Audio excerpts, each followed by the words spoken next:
When you think of San Francisco, what comes to mind? The Golden Gate Bridge, lanterns in Chinatown, the painted ladies? Surely some pop of color fills your mind. I work for USPS, so I'm in all of these neighborhoods like all the time, and everything is so very bright, vibrant, and crazy, kooky. Like there's so much character. Nico rents on Manchester Street in San Francisco's Bernal Heights neighborhood. The block he lives on, between Bessie and Stoneman, is considered one of the most colorful blocks in the city, according to San Francisco Chronicle data. So it's kind of mind-blowing that this is one of the most colorful, vibrant neighborhoods. So I feel a little bit proud.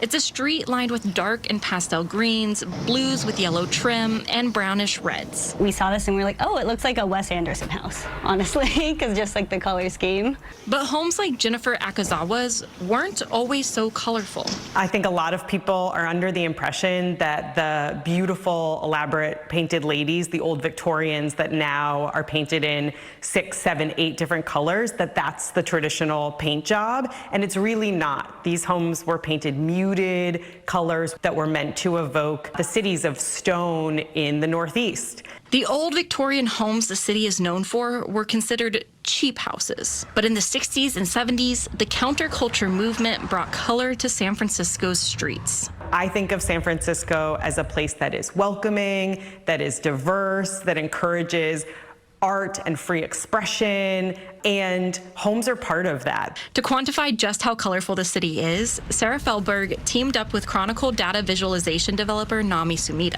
So we built a custom AI tool, and for each home, it found a Google Street View photo of that home, and the AI would look at the photo and pull out the dominant color of the facade of the home. What they found is that about 30% of homes in San Francisco are considered colorful. For comparison, just 15% of homes in Houston, Texas are considered colorful.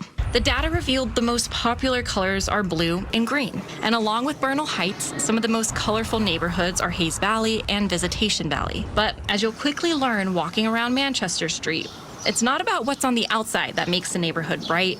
It's the people inside the homes creating a community. You know, it kind of lends itself to being more eclectic, being a little bit funkier, or I don't know, a little bit more vivacious in your choices. I think people feel kind of an ease and freedom of expression with their housing and then also with themselves. Reporting in San Francisco, Sarah McGrew, KCRA 3.